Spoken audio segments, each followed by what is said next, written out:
الحمد لله وكفى والصلاة والسلام على من لا نبي بعده أما بعد فأعوذ بالله من الشيطان الرجيم بسم الله الرحمن الرحيم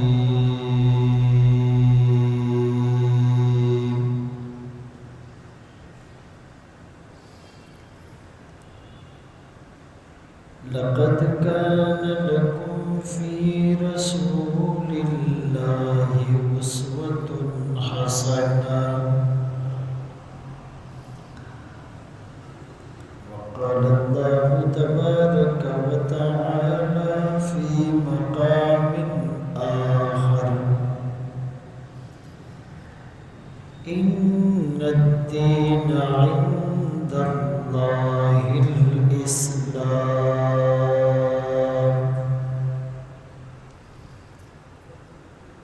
وقال النبي صلى الله عليه وسلم بعثت لأتمم مكارم الأخلاق صدق الله مولانا العظيم وصدق رسوله النبي الأمي الهاشمي المدني الكريم ونحن على ذلك لمن الشاهدين والشاكرين والحمد لله رب العالمين.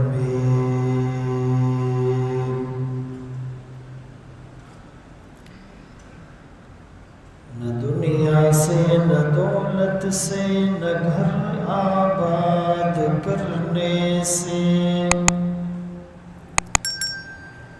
تسلی دل کو ہوتی ہے خدا کو یاد کرنے سے.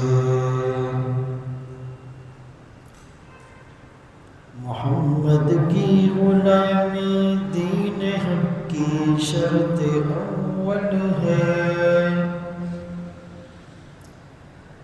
اور اسی میں اگر کچھ خامی تو سب کچھ نامکمل ہے. کہ محمد سے وفا تو نے تو ہم تیرے ہیں یہ جہاں چیز ہے کیا لوح و قلم تیرے ہیں. یہاں ایسے رہے کہ ویسے رہے وہاں دیکھنا ہے کہ کیسے رہے. واجب الاحترام عزیزان گرامی، آپ کے سامنے قرآن کریم فرقان مجید کی ایک آیت کریمہ تلاوت کی اور سرکار دو عالم تاجدار مدینہ محمد مصطفیٰ احمد مجتبیٰ صلی اللہ علیہ وآلہ وسلم کی حدیث مبارکہ پیش کی. ایک حدیث کا یہ مفہوم ہے کہ اسلام ایسا پرانا ہو جائے گا جیسے کپڑا پرانا ہو جاتا ہے. ایک دور ایسا آئے گا کہ اسلام کا نام رہ جائے گا۔ قرآن رسم کے طور پر رہ جائے گا، اس کا ظاہری شیپ اور شکل تو ہوگی لیکن روحانیت نہیں ہوگی۔ کپڑا جب نیا ہوتا ہے اس کی شائننگ بہت عمدہ ہوتی ہے، اس کا کلر بہت تیز ہوتا ہے، لیکن جوں وہ کپڑا دھلتا ہے یا اس پر دھوپ لگتی ہے یا وہ استعمال ہوتا ہے تو پھر کلر بھی پھیکا پڑ جاتا ہے، شائننگ بھی کم ہو جاتی ہے، سافٹنیس میں بھی کمی آ جاتی ہے، بر آ جاتا ہے۔ اسی طرح اسلام کا بھی ظاہری ڈھانچہ تو ہوگا، لیکن وہ مسلمان جو رشک ملائکہ تھا، وہ مسلمان جو اللہ کو پسند تھا، وہ مسلمان جس کے ہاتھ اٹھتے دنیا کا جغرافیہ تبدیل ہو جاتا، وہ مسلمان جس کی آنکھ سے آنسو ٹپکتا اور جہنم کی آگ کو بجھا دیتا، وہ مسلمان جو سجدے میں گڑ گڑائے تو عرش کا ستون ہل جاتا، وہ مسلمان جس کو دیکھ کر لوگ مسلمان ہوتے، وہ چیز نہیں رہے گی۔ اللہ کے رسول صلی اللہ علیہ وآلہ وسلم نے 1444 سال پہلے ان حقیقتوں سے پردہ اٹھایا، ان فتنوں کی نشاندہی کی، اور صرف نشاندہی نہیں کی، علاج بھی بتایا، مسائل کا حل بھی بتایا۔ بہت سے لوگ بیماری بتا دیتے ہیں، علاج نہیں بتاتے، مسائل کی طرف نشاندہی کرتے ہیں، سولوشن اور حل نہیں بتاتے۔ اللہ کے رسول صلی اللہ علیہ وسلم نے بیماری بھی بتائی، علاج بھی بتایا، مسائل بھی بتائیں، اس کا سولوشن اور حل بھی بتایا۔ تو فرمایا جیسے کپڑا پرانا ہو جاتا ہے ایسے ہی اسلام بھی پرانا ہو جائے گا۔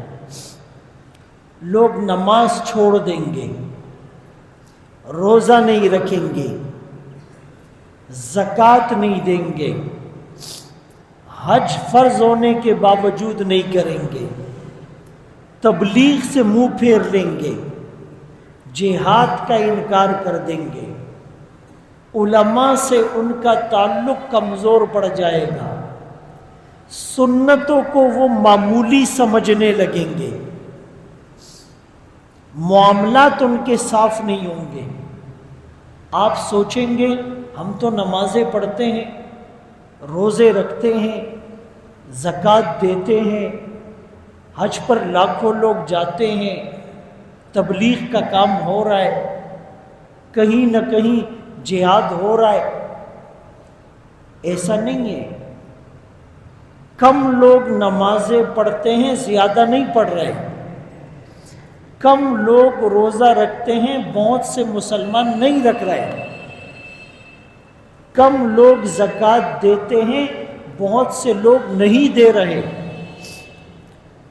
کروڑوں پر حج فرض لاکھوں کر رہے ہیں، تبلیغ کا حق ادا نہیں کیا جا رہا، جہاد کا حق ادا نہیں کیا جا رہا، معاملات مسلمانوں کے انتہائی خراب ہیں۔ اور جو لوگ نمازیں پڑھتے ہیں ان کی نمازیں کیسی ہیں؟ روزہ رکھنے والے اپنے روزوں پر مطمئن ہیں؟ کیا زکوٰۃ صحیح ادا کی جا رہی ہے؟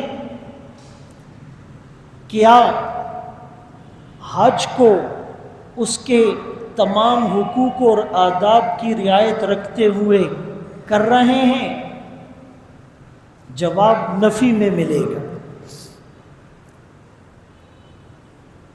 اور افریقہ میں اور بعض ممالک میں جب تبلیغی جماعتیں جاتی ہیں اور لوگوں کو دیکھتی ہیں کہ وہ نماز نہیں پڑھتے، روزہ نہیں رکھتے، زکوٰۃ نہیں دیتے، حج کا انہیں پتہ نہیں، شراب پیتے ہیں، خنزیر کا گوشت کھاتے ہیں، لیکن نام مسلمانوں والے ہیں، تو وہ بڑے حیران ہوتے ہیں۔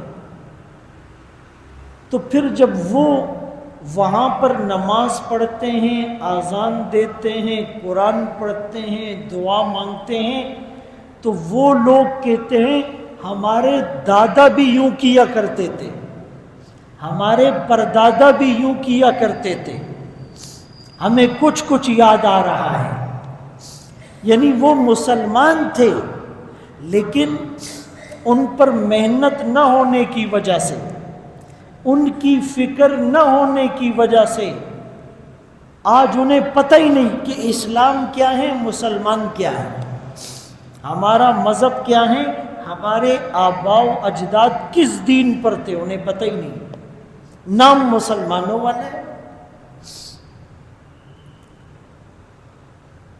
تو میرے محترم دوستوں، بھائیوں، بزرگوں، اللہ کے رسول صلی اللہ علیہ وسلم نے اس وقت نشاندہی فرمائی تھی۔ اب یہ جو فرمایا اسلام پرانا ہو جائے گا، اس کا ایک مطلب تو یہ ہے کہ علم ختم ہو جائے گا۔ علم ختم ہونے کا یہ مطلب نہیں کہ کتابیں اڑ جائیں گی، قرآن کے نسخے ختم ہو جائیں گے، نہیں، بظاہر تو قرآن کے نسخے دن بدن زیادہ چھپ رہے ہیں پرنٹنگ پریس میں، دینی کتابیں تو زیادہ آ رہی ہیں، قرآن رہیں گے، حدیث کی کتابیں موجود ہوگی، دینی لٹریچر موجود ہوگا، لیکن اللہ بڑے بڑے علماء کو اٹھا لیں گے۔ پھر لوگ جاہلوں کو اپنا سردار اور مقتدی بنائیں گے، لوگ جاہل اور بے دین لوگوں سے مسئلے پوچھیں گے۔ یہاں جاہل سے مراد دنیا کا تو اسے بہت کچھ آتا ہوگا، دنیا کی تو اس کے پاس بہت سی ڈگریاں ہوگی، لیکن قرآن کا علم، حدیث کا علم اس کے پاس نہیں ہوگا۔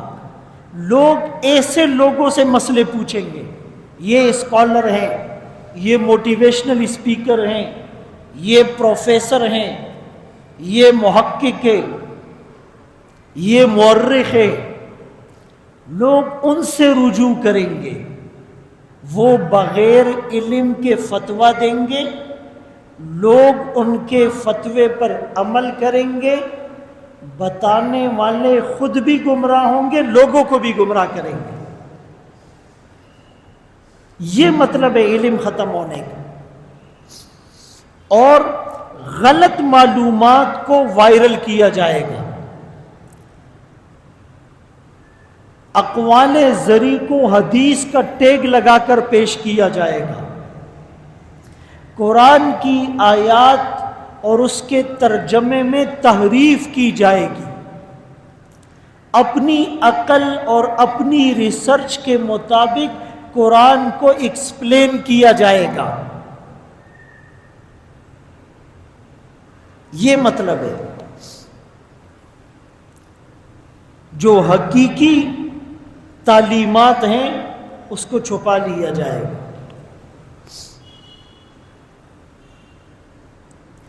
اسی لیے قرآن کریم میں سب سے زیادہ اور احادیث میں بھی جس بات کو فوکس کیا گیا وہ صحیح علم ہے، قرآن اور حدیث کا علم۔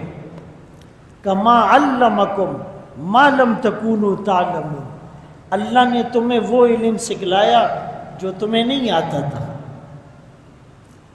رسول صلی اللہ علیہ وسلم جب دنیا میں آئے تو یعلمہم الکتاب والحکمہ، لوگوں کو قرآن اور سنت کی تعلیم دی، ایک ایک چیز آپ کو بتائی۔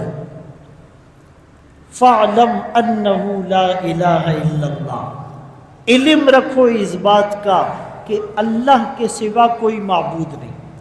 یہ جو کلمہ ہے نا لا الہ الا اللہ محمد الرسول اللہ صلی اللہ علیہ وسلم، یہ دو جزء، اور یہ مسلمان کا عقیدہ ہے، بنیاد ہے۔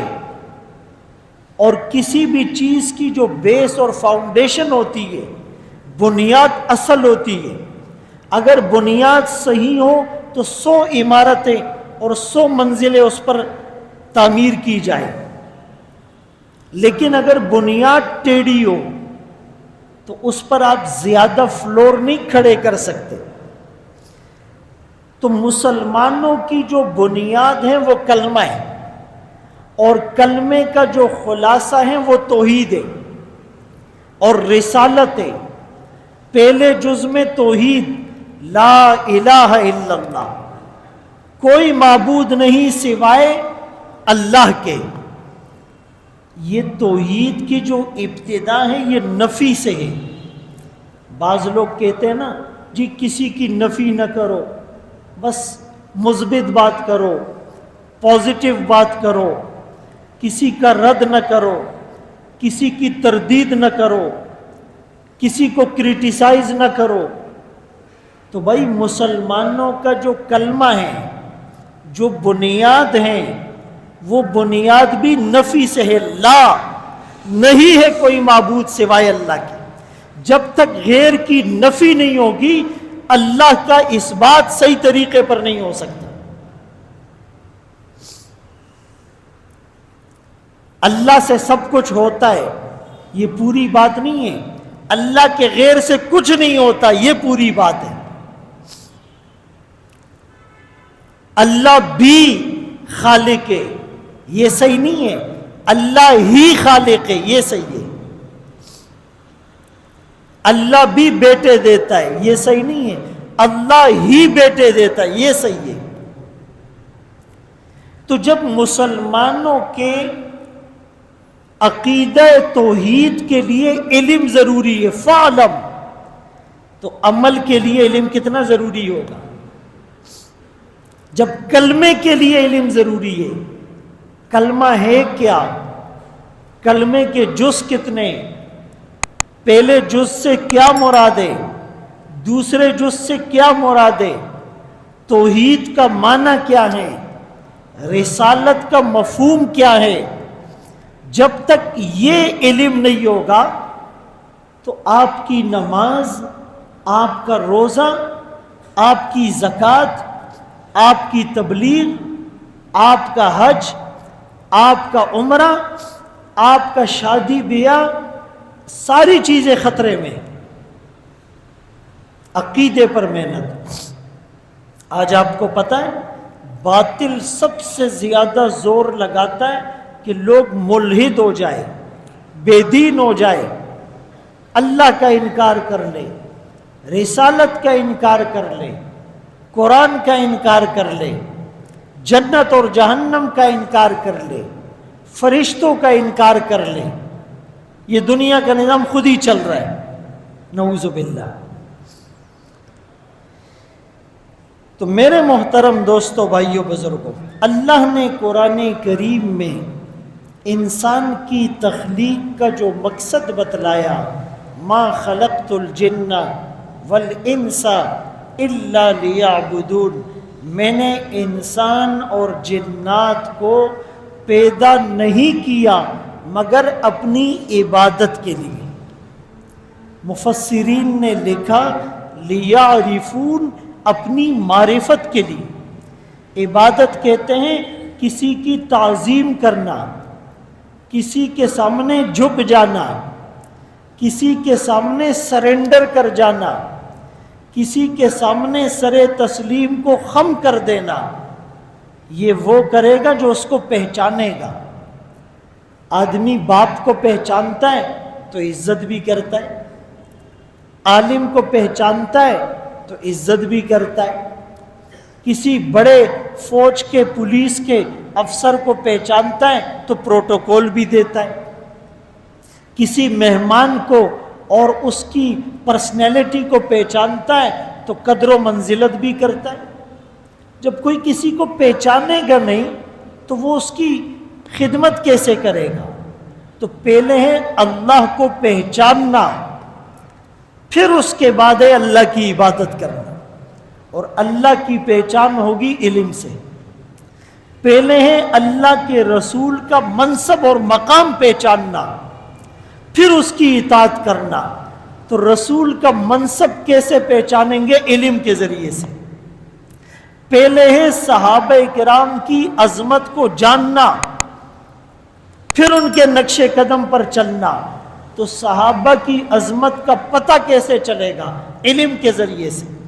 پہلے ہے قرآن کریم کی ویلیو کو سمجھنا، اور پھر اس کو اپنا دستور اور منشور بنانا۔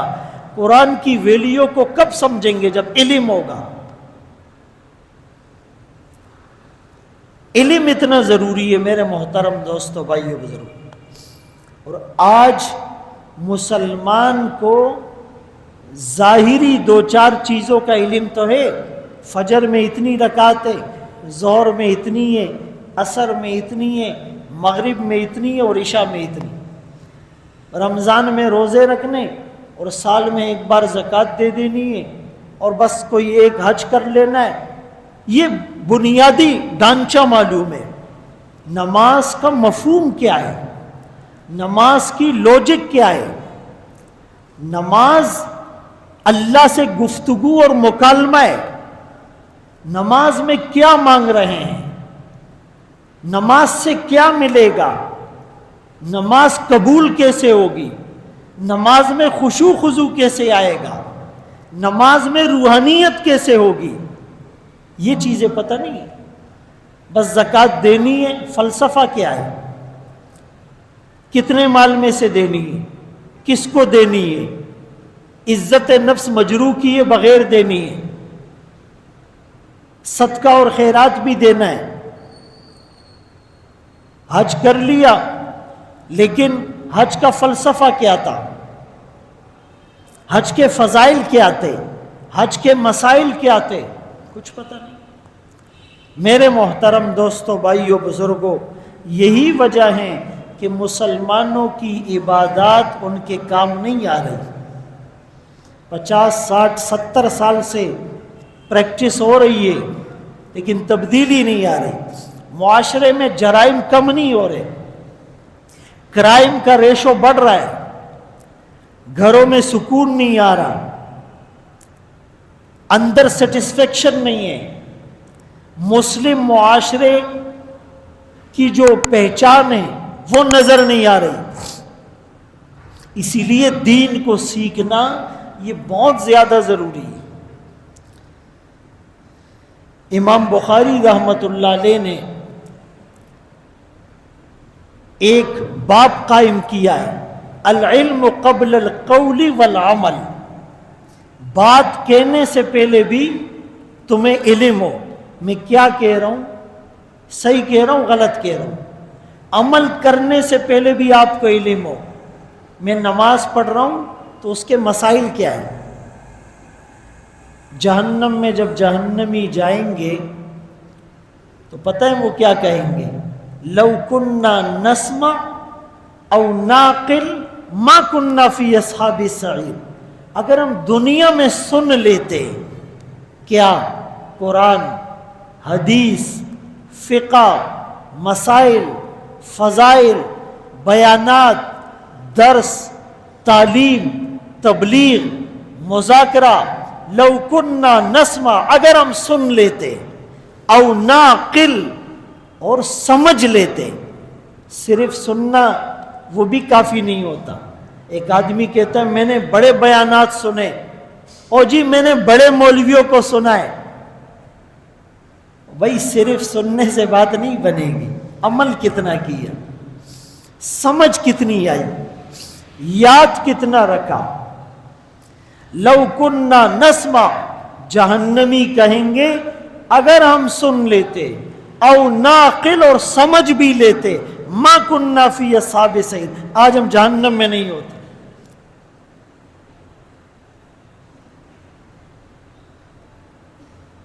بھائی ایک مسلمان کی عمر 60 سال ہے،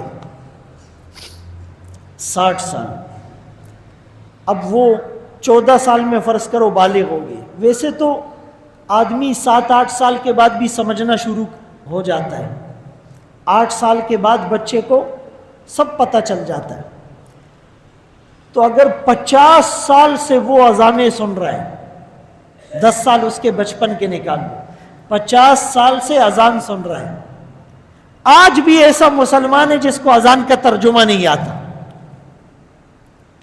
آج بھی ایسا مسلمان ہے جو کہتا ہے میں اذان نہیں دے سکتا. کبھی آپ اس کو ٹرائی کریں. آج بھی ایسا مسلمان ہے جو اقامت نہیں دے سکتا. کبھی مؤذن کی جگہ اس کو آگے کر لو، پرست بزور کے. آج بھی ایسا مسلمان ہے جو نماز نہیں پڑھا سکتا. آج بھی ایسا مسلمان ہے جو کلمے کی صحیح پروننسیشن نہیں کر سکتا. 50 سال کے بعد بھی اس کو کلمے کا معنی نہیں آتا، اس کو قرآن کا ترجمہ نہیں آتا. اگر کوئی اس سے دینی بات چھیڑ دے، کہتے جی ہم اپنے علماء سے پوچھیں گے، ہمیں پتہ نہیں ہے. حضرت صاحب 50 سال آپ کو مسلم معاشرے میں ہو گئے، آپ ڈاکٹر بن گئے، انجینئر بن گئے، سائنٹسٹ بن گئے، وکیل بن گئے، جج بن گئے، بزنس مین بن گئے، باپ بن گئے، دادا بن گئے، شوہر بن گئے، سیاست دان بن گئے. دنیا کی ایک ایک چیز کا پتہ ہے. 50 سال کے بعد بھی یہ مسلمان کہتا ہے او جی مجھے اس چیز کا پتہ نہیں. کافر اس کو گمراہ کرتا ہے، گمراہ ہو جاتا ہے. یہودی اس کو مس گائیڈ کرتا ہے، ہو جاتا ہے. قادیانی اس کو ورغلاتا ہے، اس کے جال میں آ جاتا ہے. آپ سمجھ رہے بات؟ اور بڑے سادے سے بنتے. اور دوسری طرف جب کبھی یہ اپنی انا پر آتا ہے پھر کہتے ہو جی آج کل کے علماء ایسے ہیں، آج کل کے مولوی ایسے ہیں. ایک طرف تو اپنا یہ حال ہے، دوسری طرف جب یہ جذبات میں آتا ہے پھر اس کے فتوے سننے کے ہوتے ہیں. کہتے جی یہ مولوی بس ایسے ہی دین کو بدنام کر رہے ہیں. بھئی ہم کہاں جا رہے ہیں؟ تو میں عرض کر رہا تھا کہ 60 سال کا مسلمان 50 سال سے اذانیں سن رہا ہے، دے نہیں سکتا. اقامت سن رہا ہے، کر نہیں سکتا. نمازیں پڑھ رہا ہے، پڑھا نہیں سکتا. قرآن سن رہا ہے، پڑھ نہیں سکتا، سمجھ نہیں سکتا. اس کو صحابہ کے بارے میں معلومات نہیں، تاریخ کے بارے میں پتہ نہیں، ختم نبوت کا عقیدہ اس کو معلوم نہیں. آپ پوچھیں ختم نبوت کا کیا معنی ہے؟ ختم نبوت کا عقیدہ کیا ہے؟ کتنے لوگوں نے جھوٹے نبی ہونے کا دعویٰ کیا؟ امام مہدی کا آپ کو کیا پتہ ہے؟ عیسیٰ علیہ السلام کا نزول کب ہوگا؟ سنا آپ نے، سب کچھ ہوگا اور بار بار ہوگا، ہر عالم سے ہوگا، لیکن یاد رکھنے کی ہم نے فکر ہی نہیں کی. ہم نے تو بس سننا ہے اور باہر نکلنا ہے. کچھ حضرات بیان میں بھی بیٹھے ہوتے، آپ لوگ تو ماشاءاللہ توجہ سے سن رہے، لیکن کچھ حضرات ادھر بھی اپنی دنیا میں مگن ہوتے. اس لیے میرے محترم دوستوں، بھائیوں، بزرگوں، میں نے پچھلے جمعے میں بھی کہا تھا جیسے شراب پینا گناہ ہے، زنا کرنا گناہ ہے، قتل کرنا گناہ ہے، رشوت لینا گناہ ہے، اسی طرح دین کو نہ سمجھنا یہ بھی گناہ ہے. قرآن کو نہ سمجھنا یہ بھی گناہ ہے. نماز کے مسائل کو نہ سیکھنا یہ بھی گناہ ہے. حج کے مناسک کو نہ سیکھنا یہ بھی گناہ ہے. روزے کے مسائل کو نہ سیکھنا یہ بھی گناہ ہے، عقیدہ ختم نبوت کو نہ سمجھنا یہ بھی گناہ ہے، ناموس رسالت کی ذمہ داریوں کو نہ سمجھنا یہ بھی گناہ ہے، امر بالمعروف اور نہی عن المنکر نہ کرنا یہ بھی گناہ ہے۔ اس گناہ کو ہم گناہ نہیں سمجھ رہے۔ وہ کہتے ہیں یہ تو ہمارا کام ہی نہیں ہے، دا خود ملایانو کار دے، یہ تو مولویوں کا کام ہے، یہ تو تبلیغیوں کا کام ہے۔ میرا کام تو دکان چلانا ہے، بچوں کی تعلیم اور اس کو دیکھنا ہے، گاڑی چلانا ہے، بزنس کرنا ہے، بڑے بڑے گھر بنانا ہے، میرا کام تو یہ۔ او بھائی، یہ دعوت اور تبلیغ کی ذمہ داری اس امت کو سونپی گئی ہے۔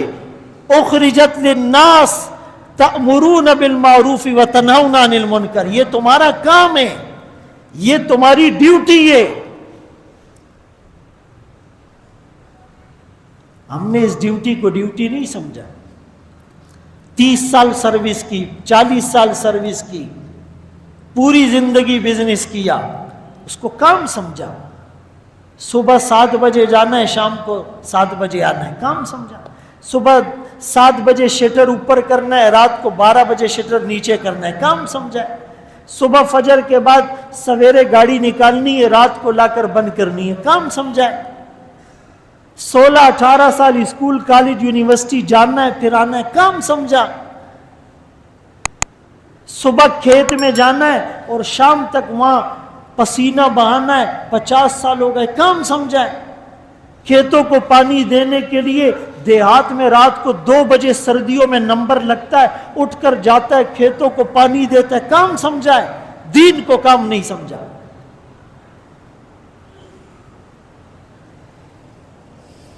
اسی لیے فرمایا من یرید اللہ بہ خیرا، اللہ جس کے ساتھ بھلائی کا ارادہ فرما لے، یفقہہ فی الدین، اللہ اس کو دین کی سمجھ دیتے۔ یفقہہ فی الدنیا نہیں کہا، یفقہہ فی الدین، اس کو اللہ دین کی سمجھ دیتے ہیں، دین کی سمجھ، دین کے مسائل کا اس کو پتہ ہوتا ہے۔ اور اس علم کی فضیلت یہ ہے کہ قیامت کے دن جب اللہ گواہ بنیں گے اور اللہ کے فرشتے گواہ بنیں گے تو فرمایا علم والے بھی گواہ بنیں گے۔ شہید اللہ انہ لا الہ الا ہو والملائکہ واولو العلم قائما بالقسط، اللہ نے اپنی گواہی کے ساتھ، فرشتوں کی گواہی کے ساتھ، علم والوں کی گواہی کو ذکر کیا۔ العلماء ورثۃ الانبیاء، علماء نبیوں کے وارث ہیں۔ بھائی کسی کو گدی نشینی مل جاتی ہے، خانقاہ کی وہ فخر کرتا ہے، خاندان کی وہ فخر کرتا ہے، برادری کی وہ فخر کرتا ہے، بادشاہت کی وہ فخر کرتا ہے۔ اللہ نے علماء کو نبیوں کا وارث بنایا، یہ فخر علم کی وجہ سے، یہ فضیلت علم کی وجہ سے ہے۔ تو میرے محترم دوستوں، بھائیوں، بزرگوں، ان فتنوں سے بچاؤ کا راستہ کیا ہے؟ امت کو اللہ کے رسول کی تعلیمات اور ارشادات سے جوڑ دیا جائے، امت کو قرآن اور حدیث سے جوڑ دیا جائے۔ امت قرآن پڑھے، قرآن سمجھے، حدیث پڑھے، حدیث سمجھے، سیرت پڑھے، سیرت سمجھے، صحابہ کے واقعات پڑھے، صحابہ کی عظمت سمجھے، اہل بیت اطہار کو پڑھے اور اہل بیت اطہار کی عظمت کو سمجھے، یہ فتنوں سے بچ جائے گا۔ اور پھر اللہ کا اعلان کیا ہے؟ لن یجعل اللہ للکافرین علی المؤمنین سبیلا، اللہ نے ایسا راستہ ہی نہیں بنایا کہ کافر مومن پر غالب آ جائے۔ بھائی جیسے ہم اپنی زبان میں کہتے، بھائی تمہیں میری لاش پر سے گزر کے جانا ہوگا، اللہ بھی یہی فرما رہے ہیں کہ بھائی مومن اگر مومن ہو جائے نا، کافر اس پہ غالب آ ہی نہیں سکتا۔ اللہ فرماتے ہم نے ایسا راستہ ہی نہیں بنایا کافر مسلمان پر غالب آئے، لیکن مسلمان تو بنے۔ انتم الاعلون ان کنتم مؤمنین، تم ہی غالب آؤ گے اگر تم مومن بن کر دکھاؤ گے۔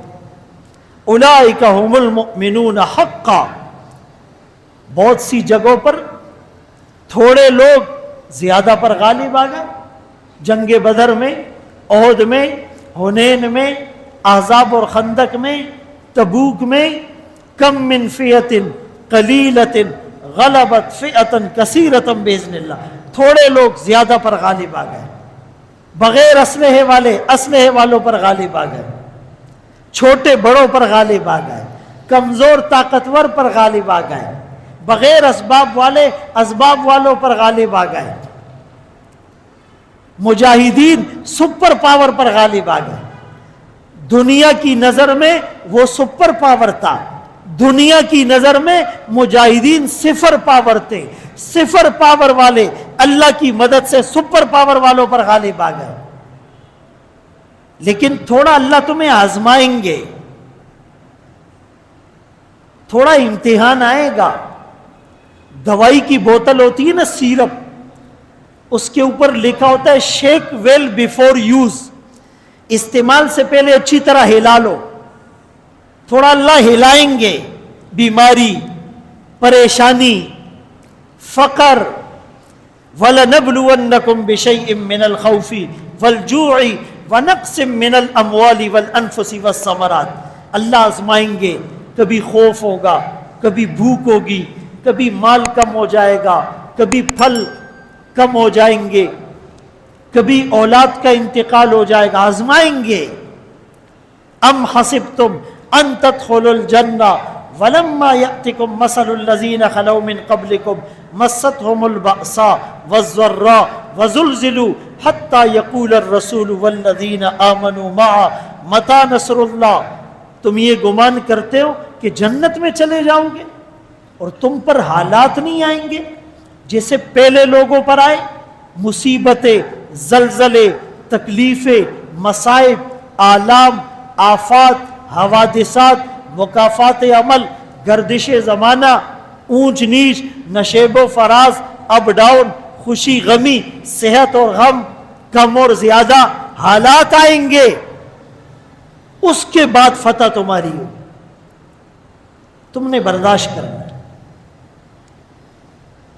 میرے محترم دوستو، بھائیو، بزرگوں، واللہ متم نورہ ولو کرہ الکافرون، فرمائیں یہ کافر تو چاہتے ہیں کہ منہ کی پھونکوں سے اللہ کے نور کو بجھا دے ایسے، لیکن واللہ متم نورہ، اللہ اس کو بڑھائیں گے۔ نور خدا ہے کفر کی حرکت پہ خندزن، پھونکوں سے یہ چراغ بجھایا نہ جائے گا۔ مرنے سے پہلے اس گناہ کو گناہ سمجھ لیں، علم حاصل کر لیں، علماء سے اپنی وابستگی جوڑ لیں۔ کہیں پر بھی جمعہ پڑھے، امام کے ممبر پہ بیٹھنے سے پہلے مسجد بھری ہوئی ہو، کہیں پر بھی درس ہو رہا ہو، ایک آدمی بھی درس سے اٹھ کر نہ جائے، کہیں بھی تعلیم کا حلقہ لگا ہے سب بیٹھ جائے۔ یہ گناہ ہے جو ہم روز کرتے ہیں۔ چائے کے لیے درس چھوڑ دیا، دوست کے لیے تعلیم چھوڑ دی، معمولی سی رشتہ داری کے لیے بڑے بڑے موقع گنوا دیے۔ موت آئے گی میرے دوست، جتنی بھی احتیاط کر لو نا، باہر دنیا میں بڑی احتیاط ہوتی ہے جس کو پریکاشنری میجرز کہتے ہیں، وہاں دھول نہیں ہوتی، ڈسٹنگ نہیں ہوتی، دھواں نہیں ہوتا، پولوشن نہیں ہے، وہاں شور شرابہ نہیں ہے، پانی صاف ہے، فلٹریشن ہوتی ہے، 3-4 جگہ پانی صاف ہوتا ہے، اس کے باوجود بھی اس کو ابالتے ہیں، دیسی غذا کھاتے ہیں، اپنی اگائی ہوئی سبزیاں کھاتے ہیں، بھینس کا تازہ دودھ پیتے ہیں، برتنوں کو بار بار صاف کرتے، ہائیجینک ماحول ہے اور ماحولیات میں آلودگی نہیں ہے، اتنی رعایت رکھتے ہیں۔ کیا وہ موت سے بچ گئے؟ اچانک گولی آئی چلے گئے۔ فٹ پاتھ پر گاڑی نے ٹکر ماری, چلے گئے. اچانک گردے فیل ہو گئے, ڈاکٹر بھی حیران ہے, کیا ہوا پتہ نہیں. اچانک کینسر ہو گیا, اچانک جو ہے وہ ہیپاٹائٹس ہو گیا, اچانک جگر جو ہے اس نے کام کرنا چھوڑ دیا, اچانک حرکت قلب بند ہو گئی, اچانک وال بند ہو گئے, اچانک جو ہے وہ کرونا کی طرح وبا آئی اور لپیٹ میں لے لیا, لاکھوں لوگ چلے گئے. اچانک زلزلہ آیا, لاکھوں لوگ لقمہ اجل بن گئے. اچانک سیلاب آیا اور کسی کو اٹھنے کا موقع بھی نہ ملا. اچانک اچانک اچانک ساری احتیاطیں دری کی دری, ساری تدبیریں رائے گاہ چلی گئی, ساری پلاننگ اور منصوبے ناکام ہو گئے, ساری دوائیاں پڑی کی پڑی رہ گئی, سارے ڈاکٹر دیکھتے دیکھتے رہ گئے, حیران رہ گئے, ہوا کیا ہے؟ یہ اللہ کا نظام ہے جو چلتا ہے اور چل رہا ہے. اسی لیے جب کسی بزرگ کو کسی نے کہا حضرت مرتے مرتے بچا, فرمایا ایک دن بچتے بچتے مرو گے. ان الموت الذی تفرون من فانہ ملاقیکم, جس موت سے بھاگتے ہو یہ موت تمہیں پکڑے گی. اینما تکونوا یدرککم الموت, پکڑے گی تمہیں. ولو کنتم فی بروج مشیدہ, تم قلعوں میں اپنے آپ کو بند کر لو پھر بھی پکڑے گی. احتیاطی تدابیریں کر لو پھر بھی پکڑے گی. ڈونٹ ڈسٹرب کا باہر تختی لگا دو پھر بھی ملک الموت انٹر ہوگا. تو میرے محترم دوستو, بھائیو, بزرگوں, مرنے سے پہلے مرنے کی تیاری یہ ہے کہ ہم سب سے پہلے علم حاصل کریں. ہماری زیادہ زندگی ہر ایک کی شاید گزر گئی, تھوڑی باقی. اس تھوڑی زندگی کو کارآمد بناؤ, یہ بقیہ زندگی کا کفارہ ہو جائے گا. اور پھر جو آنے والی نیکسٹ زندگی ہے وہ کبھی ختم نہیں ہوگی. اس میں اگر سکون اور اطمینان چاہیے تو اس تھوڑی زندگی کو اللہ کے حکم اور نبی کی منشا کے مطابق استعمال کرنا ہوگا. میں اکثر یہ مثال دیتا ہوں کہ ہم دنیا میں آئے اپنی مرضی نہیں تھی, اللہ کی مرضی سے آئے. ہم دنیا سے جائیں گے اپنی مرضی سے نہیں جائیں گے, اللہ کی مرضی سے جائیں گے. جب آئے بھی اس کی مرضی سے, جانا بھی اس کی مرضی سے, تو بیچ کا وقت بھی اس کی مرضی سے. تیری جدا پسند, میری جدا پسند, تجھے خودی پسند, مجھے خدا پسند. اللہ ان باتوں پر عمل کی توفیق نصیب فرمائے. وآخر دعوانا الحمدللہ رب العالمین.